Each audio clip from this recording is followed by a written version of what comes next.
Anehnya, Ajis Yanuar juga menyatakan bahwa di dalam struktur FPI Jilid 2 ini tidak akan ada istilah imam besar. Bahkan dia juga menyatakan dirinya tidak tahu Habib Rizik Syihab akan menduduki posisi apa di dalam struktur FPI Jilid 2. Dengan kata lain, status imam besar yang selama ini menjadi kebanggaan Rizik Syihab pribadi dicabut oleh bawahannya sendiri. Di sana ada yang main-main. Kalau masih ada yang main-main, saya gigit sendiri lewat cara saya.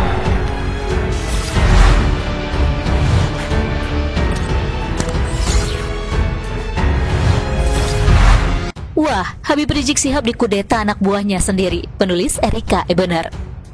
Nasib imam besar umat FPI ini memang sangat tragis. Habib Rizik Syihab sekarang ini benar-benar harus menghadapi apa yang dituntutkan oleh rakyat Indonesia terhadap negaranya atas keberadaan ormas basotannya sendiri yang dia dirikan sejak tahun 1999. Bertahun-tahun lamanya dari pemerintah satu ke pemerintah berikutnya. FPI selalu diperlakukan begitu lunak hingga akhirnya ormas ini melunjak. Berstatus sebagai organisasi kemasyarakatan tapi bertingkah melebihi partai politik, bahkan mampu menyetir arah MUI. Sebagai sebuah ormas, FPI mampu membuat dirinya memiliki marwah melebihi marwah ormas itu sendiri. FPI menjelma lebih sebagai aliran baru agama Islam, di mana pengikutnya begitu memuja dan menyembah sang imam besar mereka. Tak hanya itu saja, Habib Rizik Syihab sebagai pendiri FPI bahkan mampu merubah Petamburan layaknya sebuah negara baru. Dengan perangkat kenegaraannya yang lengkap, dilengkapi pasukan laskar yang siap mengawal sang imam besar. Itu semua membuktikan betapa piawainya Habib Rizik Syihab dalam mengolah peran kelompok sebagai front pembela Islam. Sementara ormas keagamaan lain seperti NU dan Muhammadiyah, bertahun-tahun itu pula tak begitu menggubris banyak sepak terjang FPI. NU dengan GP Ansornya hanya menggebrang jika FPI dipandang sudah melakukan tindakan kelewatan batas. Namun sejarah dunia pernah mencatat, kerajaan Islam besar seperti Ottoman di Turki pun akhirnya harus mengakhiri masa kejayaan mereka. Apalagi sebuah kelompok kecil seperti FPI. Masa kejayaan FPI pun akhirnya harus berakhir di tangan Jokowi. Dari balik penjara, Habib Rizik Syihab hanya bisa berkata sabar ketika dia harus menerima kabar lahan seluas 31,91 hektar yang selama 7 tahun dikuasai akhirnya harus diserahkan kembali pada si pemilik resmi. Habib Rizik Syihab juga masih berkata sabar ketika dia menerima kabar bahwa pemerintah Indonesia memutuskan untuk menyematkan status ormas terlarang atas ormas kesayangannya. Habib Rizik Syihab juga masih berkata sabar ketika dia menerima kabar bahwa pemerintah Indonesia memutuskan untuk menyematkan status ormas terlarang atas ormas kesayangannya. Dan Habib Rizik Syihab masih pula berkata sabar ketika dia menerima kabar bahwa sejumlah rekening bank yang dimiliki FPI dibekukan. Seakan tak ada kata lain yang bisa Habib Rizik Syihab ucapkan kepada bawahannya kecuali berkata sabar. Termasuk berkata bersabar ketika dia harus melihat kawan-kawan seperjuangan dan keluarganya juga berstatus tersangka. Seluruh kesabaran Habib Rizik Syihab ini mungkin didasari oleh satu keyakinan, bahwa para pengikut setianya akan tetap memandang dirinya sebagai imam besar dan akan terus mematuhi semua saran dan perintahnya. Sehingga diberlakukannya status terlarang atas front pembela Islam tak menampakkan kepanikan di wajah dan sikapnya.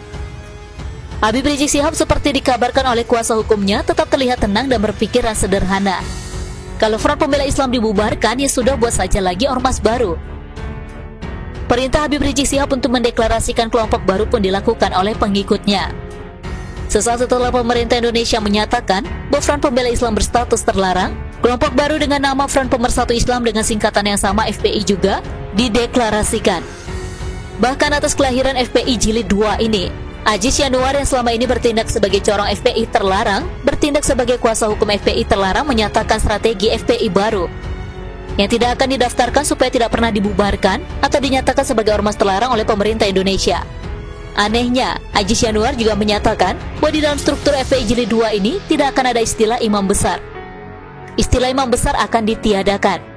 Bahkan dia juga menyatakan dirinya tidak tahu Habib Rizik Syihab akan menduduki posisi apa di dalam struktur FPI Jilid 2. Dengan kata lain, status imam besar yang selama ini menjadi kebanggaan Rizik Syihab pribadi dicabut oleh bawahannya sendiri.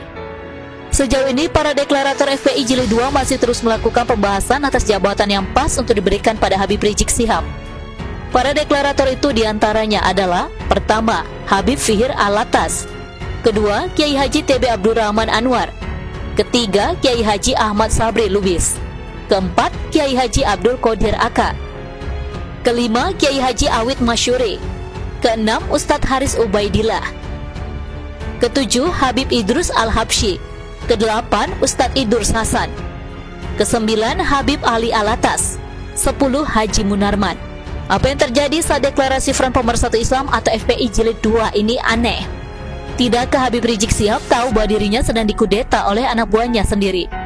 Apakah struktur FPI Jilid 2 meniadakan gelar imam besar dan bahkan posisi untuk Habib Rizik Syihab saja masih dicari yang pas? Artinya, Habib Rizik Syihab hanya akan menyandang gelar sebagai tahanan.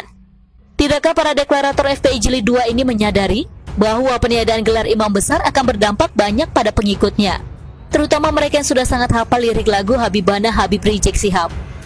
Karena di dalam lagu itu terdapat lirik yang berbunyi Imamul Umat Habib Rizik Syihab. Lebih lengkapnya lirik lagu yang pernah menghebohkan jagat maya, karena penampakan laskar FPI yang menyanyikan lagu itu di depan baliho besar bergambar wajah Habib Rizik Syihab seperti ini. Duhai kekasihku Habib Rizik Syihab, engkaulah guruku, engkaulah guruku, engkaulah imamku. Miris memang kalau kita melihat nasib sang imam besar umat FPI ini. Begitu FPI-nya dinyatakan terlarang, anak buahnya mencabut gelar imam besar dari dirinya. Mungkin inilah peringatan yang sedang Allah Subhanahu wa Ta'ala berikan atas segala perbuatan yang bersangkutan selama ini terhadap negara Indonesia. Kuasa hukum FPI Aziz Yanuar mengatakan FPI tak pernah terjun ke ranah politik secara langsung dan tidak tertarik berubah menjadi partai politik.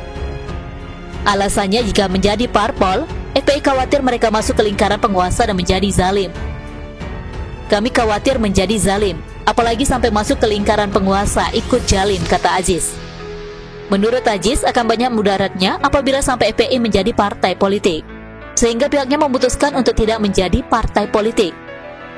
Kalau jadi parpol nanti zalim, bengis serta kejam, tapi tidak menyadari kezaliman dan kekejamannya, kata Aziz. Pertama, akan lebih baik kalau FPI terutama orang-orang di dalamnya tidak terjun ke politik. Mereka tidak terjun ke politik saja sudah berani mengobrol agama untuk kepentingan politik. Tak terbayang kalau orang-orang FPI masuk ke politik, bisa terjadi kegaduhan yang memalukan. Kedua, FPI ini sudah dicap sangat buruk, intoleran bahkan radikal. Sweeping, intimidasi, suka main ancam, persekusi adalah seolah kerjaan mereka yang sudah diyakini kebanyakan masyarakat. Siapapun yang terkait dengan FPI tidak diperbolehkan untuk masuk ke dalam politik. Mereka memang punya hak, tapi bisa diproses melalui suara rakyat. Ingat dengan pengangkatan Wakil Dekan Unpad baru-baru ini. Terjadi polemik karena yang bersangkutan memiliki latar belakang terkait dengan HTI yang sudah jadi ormas terlarang. Endingnya yang bersangkutan dicopot dan dibatalkan pengangkatannya. Begitu juga dengan FPI, siapapun yang terlibat pasti akan mendapatkan sanksi sosial dari rakyat.